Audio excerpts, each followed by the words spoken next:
defender o presente e construir o futuro. Então, assim, nosso objetivo hoje é mostrar a importância da evolução da educação no Brasil.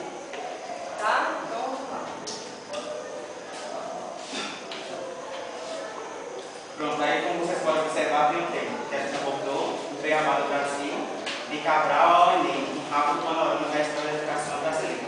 Conforme a nossa apresentação, vocês vão perceber o porquê a gente colocou de Cabral ao Enem. Mas se tiver dúvida, pode perguntar. E esse papelzinho que eu tenho aí, tem um roteiro todinho, e espero que vocês prestem atenção, por favor. 1500, Veracruz, começo de tudo, foi quando os portugueses chegaram à costa da Bahia. E ao chegar lá, eles perceberam que havia índios, e a maioria desses índios era da tribo Tupi-Guarani. E a cultura deles era o quê? O pajé, que era responsável para passar toda a sua experiência para os índios mais novos. 1549, a alfabetização pela fé. Foi quando os principais jesuítas chegaram ao Brasil em missão civilizatória para converter os índios à fé católica. Crianças e jovens aprendiam português e espanhol, profissões e operações mentais básicas como contar. O teatro e o canto também fazia parte para catequizar eles e também serviu como ensino. 1599, faltam professores. A pedagogia dos jesuítas é consolidada. O método deles era uma repetição e a memorização de provas periódicas. Aos alunos cabia anotar tudo que o professor falava, eles anotavam em um caderno, porque eles eram muito organizados, mas eles sofriam um grande problema, que era a falta de professores, porque os professores morriam em naufrágio, né, na colônia, e outros se perdiam no passeio.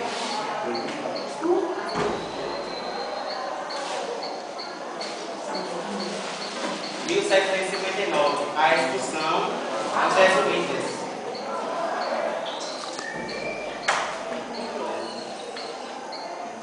O Marquês de Pombal, que comandava Portugal entre 1550 e 1777. Eles compravam várias ligas para ter seu governo absolutista. O maior dessas ligas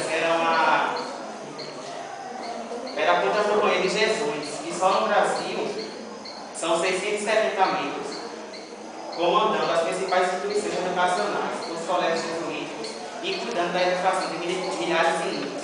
Só nas missões guaranis vivem mais de 140 mil pessoas. Em 1759, Pombal expulsa os jesuítas do Império Português, pretendendo assim reduzir a influência do grupo. 1760, o Estado é responsável pela educação.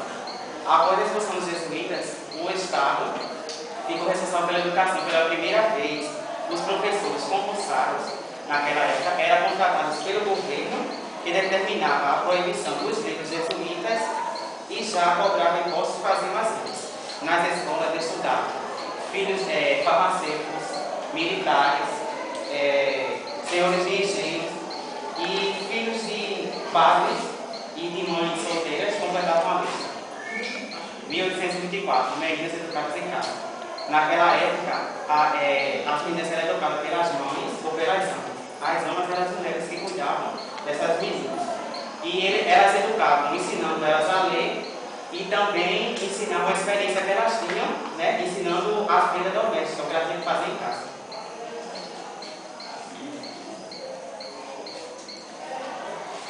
Em 1837, uma escola para imperador. Nesse ano, o imperador que governava o Brasil, ele criou uma escola lá no Rio de Janeiro, e nessa escola só podia estudar homem. Como o Pinho falou, as mulheres eram educadas em casa, aprendendo a ler e a fazer os afazeres domésticos. Nessa escola só quem estudava era homem. O que era que eles aprendiam? Eles aprendiam gramática, latim, grego, astronomia e outras matérias.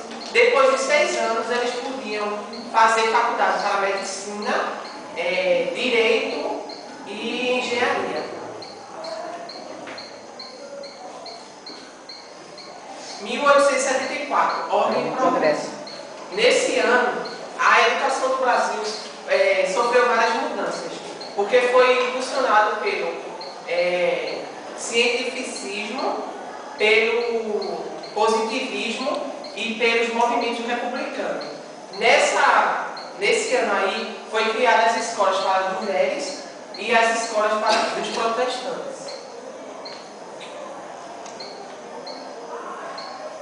E em 1890 houve a separação da Igreja do Estado. Vocês sabem que naquela época a Igreja exercia muita função no Estado e vice-versa. Mas com a elaboração da nova Constituição, houve a separação da Igreja e do Estado. Eles acabaram sendo órgãos independentes. E o que foi que ocorreu na educação? Houve uma mudança, porque só quem podia votar naquela época eram os homens alfabetizados.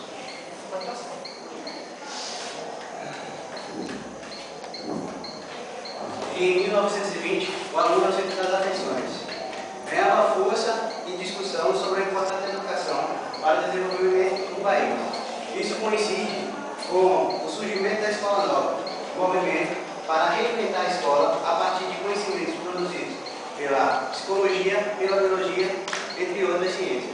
O aluno deve ser o sujeito mais importante da escola. Para isso, defende a atuação de vários métodos e a reforma dos currículos escolares.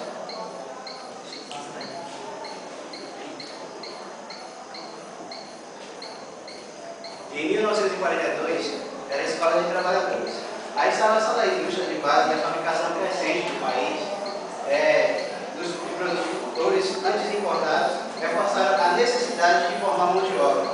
Gustavo Capanema, então ministro da Educação e Saúde, reformula a educação brasileira. Uma das principais medidas da criação é a do serviço